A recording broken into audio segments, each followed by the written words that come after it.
This is a CST analysis. The circle-square-triangle framework breaks down human nature into three primal shapes. Circle, the body and desire; square, structure and accomplishment; and triangle, identity and expression. A CST analysis looks at how these shapes show up in characters, how they clash, and how they drive the story forward. Now let's look at Jean Valjean and Javert through this lens.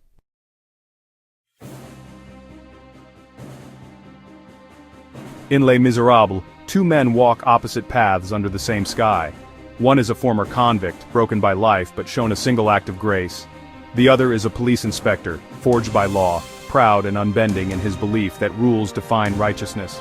Their names are Jean Valjean and Inspector Javert. They live in the same world, but they are not the same kind of man.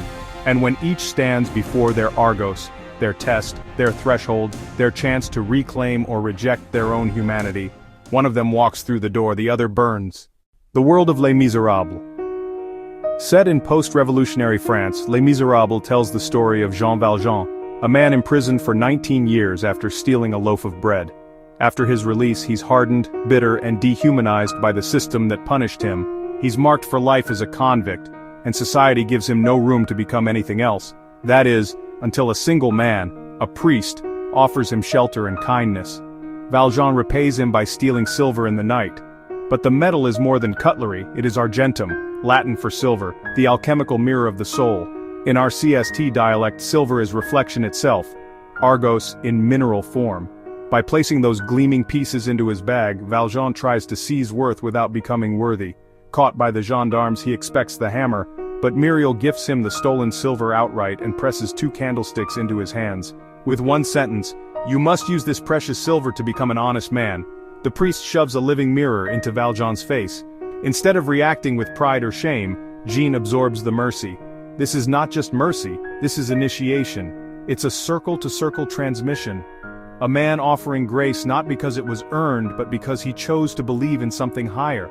That is Jean Valjean's first Argos. And he passes, not because he earned grace, but because he let grace remake him. Jean Valjean and the Mirror of Sacrifice. The priest's act doesn't just humble Valjean, it reshapes him. He disappears, and is reborn. Years later, he's no longer a bitter ex-con. He becomes a mayor, a businessman, and a protector of the weak. But the universe, or fate, doesn't give you one Argos, it gives you many. Jean's second Argos comes when he sees a man pinned under a cart in public. Only a man with his strength could lift it, but if he does, someone might recognize him. He could lose everything, and still, he lifts it. He reveals himself not to gain power but to ease another's suffering. That is his square willingly submitting to circle. Then comes Fantine, the dying prostitute. Abused, forgotten, discarded by society. He chooses to protect her child, Cosette. Not out of guilt, but because his humanity now compels him to answer suffering with presence. She is his third Argos. He passes again. Then comes the revolution, the French barricades, the chaos of history. And right in the middle of it all is Javert. Javert, the man who couldn't bend. Inspector Javert is not a villain in the traditional sense. He believes in justice. He believes in order. But he is a man overbuilt and square. A man who worships the structure of law as if it were divine. To him, a criminal is always a criminal. Redemption isn't real. Mercy is weakness. Emotion is chaos. He's not evil, he's trapped. So when Valjean reemerges as a hero, protector, father, and moral man, Javert short-circuits. It doesn't fit the schema. Law says Valjean is scum, but reality, and his own eyes, say otherwise. And still, Javert refuses to see. He doubles down. Until one night, Valjean catches him. At the barricades, unarmed, and Valjean lets him go. The final Argos. This is Javert's final test. It is his mirror, his gate, his only path to something more whole. Valjean offers him the same thing he once received: mercy, warm circle, compassion, rebirth. Symbolically, Valjean offers silver to free Javert from himself. And Javert, this man of unshakable law, stands at the threshold and breaks. It's either him or me. I am the law, and the law is not mocked. Javert can't step through the gates of transformation. He refuses reflection.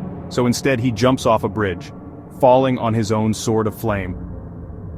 This is where the tragedy sharpens. Javert doesn't fall because someone pushes him. He falls because he chooses death over transformation. He chooses rigidity over growth, control over humility, flame over flesh. He meets Argos and prefers death over transformation. And that's exactly what he does. He can't allow for the warm, healed, recovered circle to be real, because if it is, his whole world crumbles. His square, his triangle, his self, so he burns, like the sword of flame he sings about. And those who follow the path of the righteous shall have their reward. He becomes the fire that devours itself. The anatomy of shape divergence. Jean Valjean, once broken, becomes whole through repeated passes of the Argos, the priest, the dying woman, the child, the workers, the people, and even his former enemy. Each time he chooses compassion, even when it costs him, he becomes golden triangle through lived pain and conscious rebirth. Javert is given the same chance, but his rigid system cannot accommodate change, so when confronted with mercy, he cracks instead of bends. Two men, one mirror. In the end, Les Misérables is not just about poverty, or justice, or love.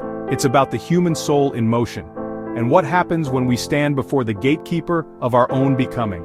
Jean Valjean saw that gate, the mercy given to him by the priest, even though it shattered his identity in that mountaintop church, became the path he chose to walk. Javert saw the gate too, and was handed mercy as the key. But the fire in his hands burned brighter than the light in his heart. He let the mercy key slip through his stiff fingers, and with it his footing. The bridge gave way and the pit swallowed him whole, the same dark chasm that swallows those who cannot let go of their shadow.